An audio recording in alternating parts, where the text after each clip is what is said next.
Baiklah, bismillahirrahmanirrahim. Assalamualaikum warahmatullahi wabarakatuh.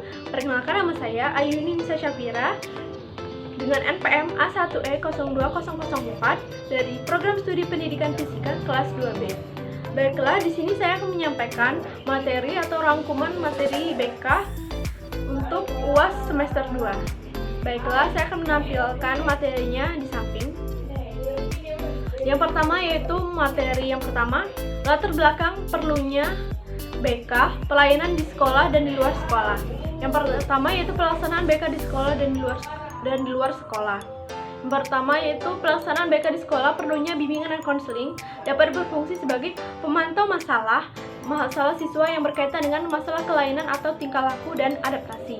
Yang kedua yaitu pelaksanaan BK di luar sekolah. Saat ini perkembangan bimbingan dan konseling lebih luas, tidak hanya diperuntukkan untuk anak-anak sekolah saja, tetapi juga untuk semua kalangan dalam berbagai setting kehidupan, termasuk dalamnya juga bimbingan dan konseling pendidikan non formal. Yang kedua itu posisi dan urgensi BK dalam pendidikan. Yang pertama itu urgensi BK dalam praktik pendidikan. Perlunya BK berdasarkan aspek-aspek psikologis, bimbingan dan konseling sangat perlu sekali karena pada dasarnya dapat memberikan penjelasan bahwa individu merupakan pribadi yang sangat unik. Yang kedua yaitu bimbingan konseling di sekolah memiliki peran yang sangat penting dalam sebuah lembaga pendidikan, khususnya lembaga yaitu menentukan maju atau mundurnya suatu pendidikan. Selanjutnya yang ketiga yaitu kondisi BK di sekolah saat ini.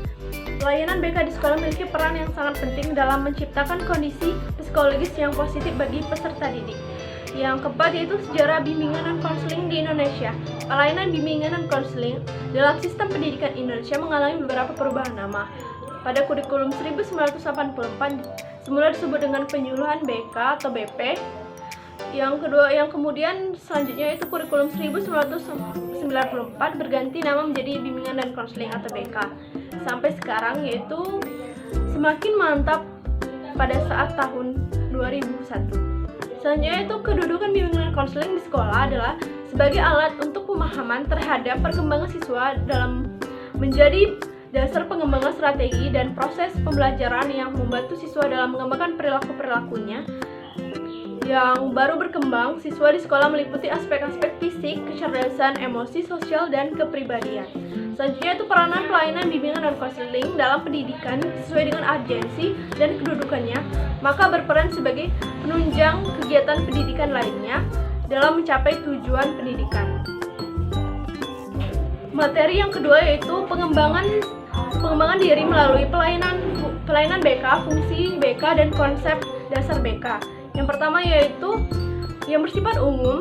BK memiliki dua tujuan yaitu dinyatakan dalam Undang-Undang Sistem Pendidikan Nasional, yaitu terwujudnya manusia di Indonesia seutuhnya yang cerdas, yang beriman, yang bertakwa kepada Tuhan Yang Maha Esa dan berbudi pekerti luhur, memiliki pengetahuan dan keterampilan, kesehatan jasmani dan rohani, kepribadian yang mantap, dan agar suatu upaya membentuk perkembangan kepribadian secara mandiri serta tanggung jawab kemasyarakatan dan kemanusiaan.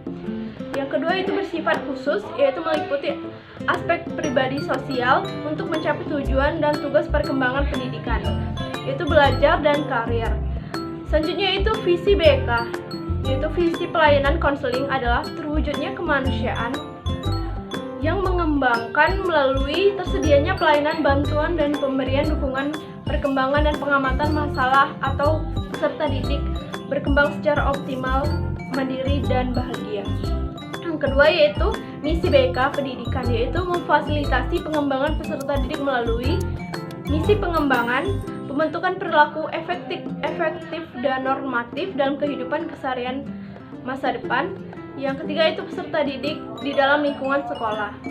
Selanjutnya itu paradigma bimbingan dan konseling adalah psikopedagosis dalam acuan budaya Indonesia, yaitu para pelaksana BK perlu menguasai materi psikologi umum, perkembangan belajar, kepribadian dan sosial, serta materi pedagosis yaitu filsafat antropologi, dasar-dasar pendidikan, kurikulum, proses belajar dan pembelajaran dan penilaian pendidikan, dikemas dalam ilmu teknologi BK dengan warna budaya termasuk nilai atau norma. di Indonesia. Arah bimbingan dan konseling mengembangkan potensi siswa dapat memenuhi tugas-tugas perkembangannya secara optimal. Selanjutnya yaitu fungsi BK. Yang pertama itu fungsi pemahaman, yang kedua itu fungsi pencegahan, yang ketiga itu fungsi pengetasan, yang keempat itu fungsi pemeliharaan, yang kelima itu fungsi advokasi. Selanjutnya itu materi yang ketiga itu prinsip BK. Pengertian prinsip BK yang berasal dari kata prinsipra yang artinya permulaan dengan suatu cara tertentu melahirkan hal-hal lain yang keberadaannya tergantung dari pemula itu. Prinsip ini merupakan hasil perpaduan antara kajian teoritik dan teori lapangan yang terarah yang digunakan sebagai pedoman pelaksanaan yang dimaksudkan. Macam-macam prinsip bimbingan dan konseling, ada beberapa prinsip pelaksanaan bimbingan dan konseling diantaranya. Yang pertama, bimbingan adalah suatu proses dalam membantu individu agar dapat membantu dirinya sendiri dalam menyelesaikan masalah. Yang kedua, itu hendaknya bimbingan bertitik tolak atau terfokus pada individu yang dibimbing. Yang ketiga, itu bimbingan diarahkan pada individu dan tiap individu melakukan karakter sendiri. Yang keempat, yaitu masalah yang diselesaikan oleh tim pembimbing di lingkungan lembaga hendaknya diserahkan kepada ahli. Yang kelima, itu bimbingan dimulai dengan identifikasi kebutuhan yang dirasakan oleh individu yang dibimbing.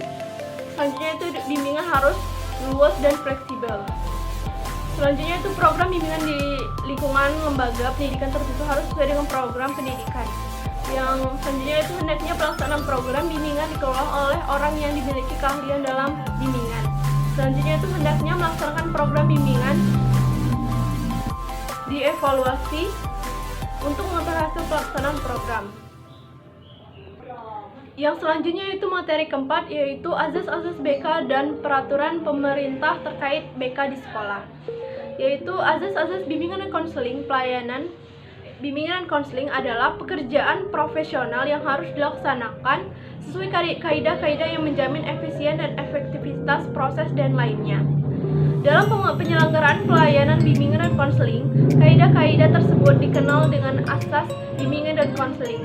Adapun asas-asas yang terdapat dalam bimbingan dan konseling yaitu yang pertama itu azas kesukarelaan, yang kedua itu azas keterbukaan, yang ketiga itu azas kerahasiaan, yang keempat itu azas kekinian, yang kelima itu azas keahlian, yang keenam itu azas kedinamisan, yang ketujuh itu azas keterpaduan.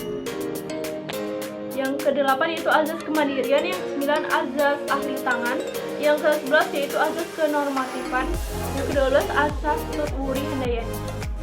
Dengan adanya peraturan dan undang-undang terkait dengan BK di sekolah, maka pentingnya adanya BK di sekolah dengan mengadakan waktu untuk konseling dari konselor kepada peserta didik dalam membantu mengatasi permasalahan yang dihadapi peserta didik dalam membantu sekolah dalam melaksanakan pengkajian kurikulum di tahunan semester. Selanjutnya yaitu materi kelima, yaitu landasan dan orientasi BK. Landasan bimbingan dan konseling secara teoretik berdasarkan hasil studi dari beberapa sumber.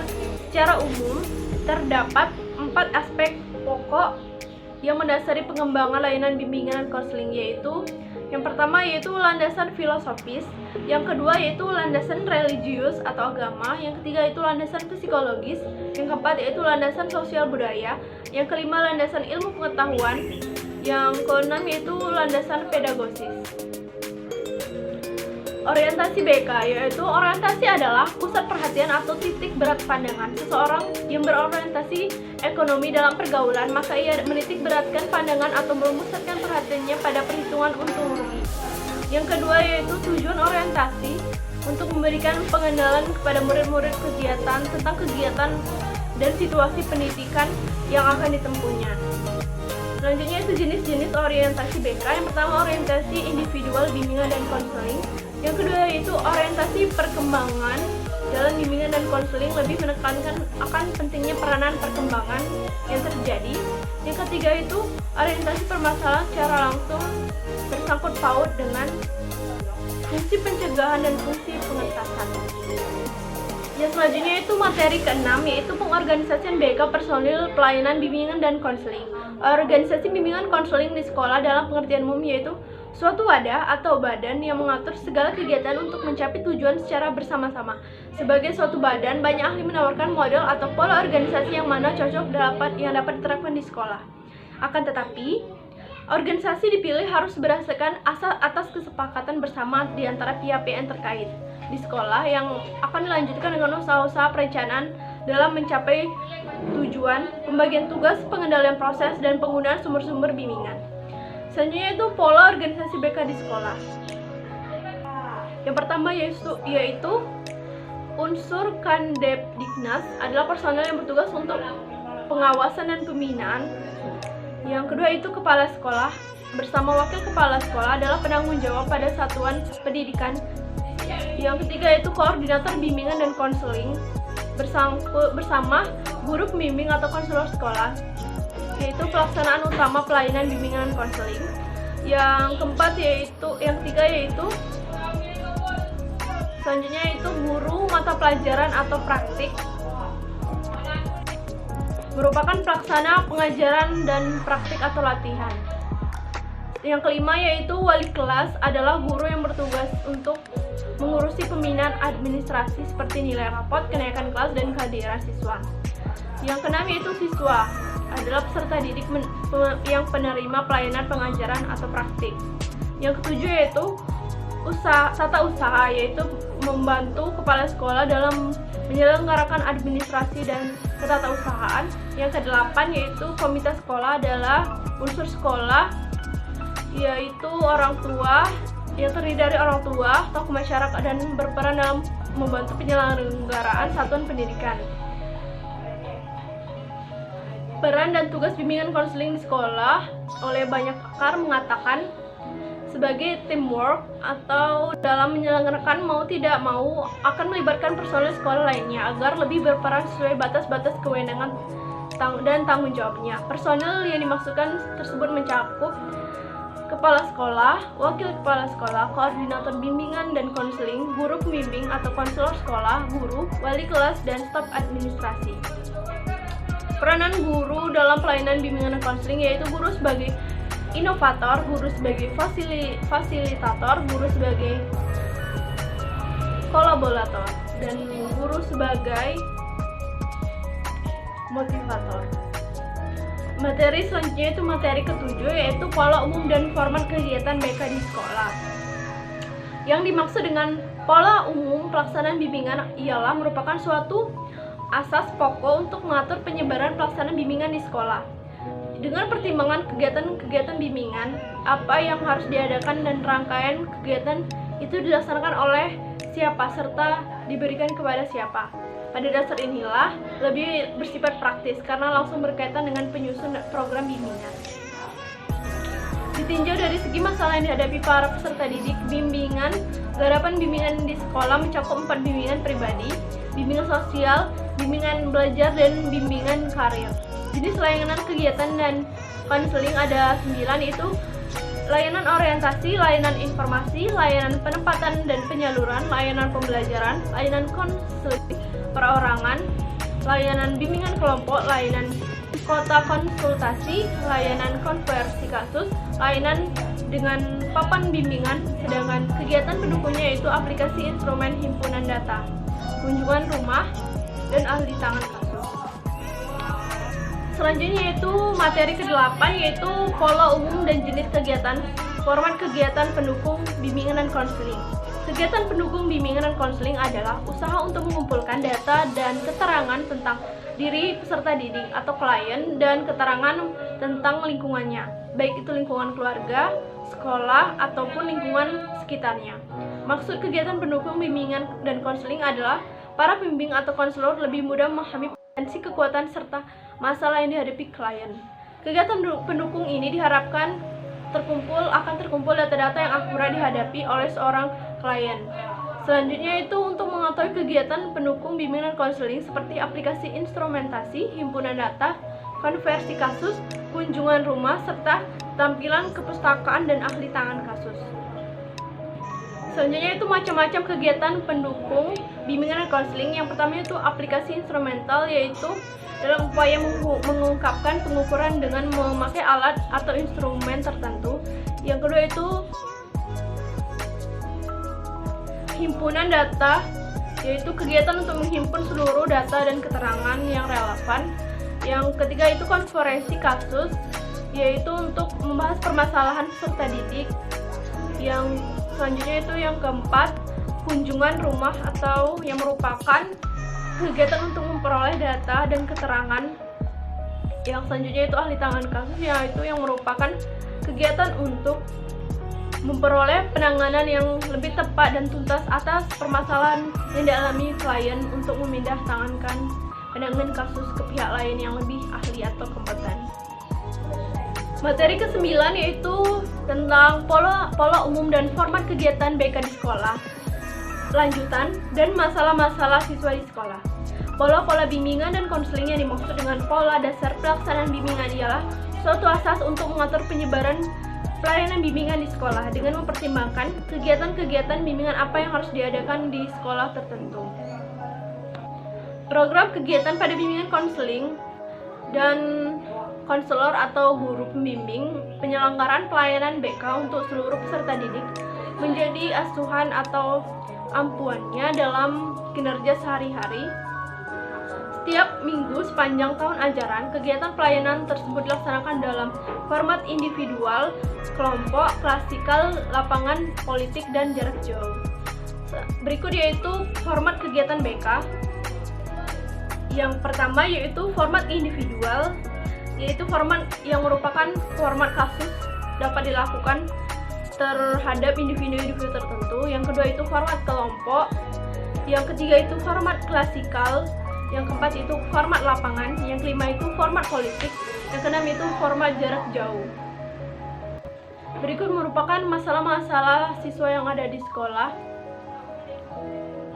Sebagai manusia atau individu dapat dipastikan memiliki masalah, tetapi kompleksitas masalah-masalah yang dihadapi oleh individu yang satu dengan yang lainnya tentulah berbeda-beda.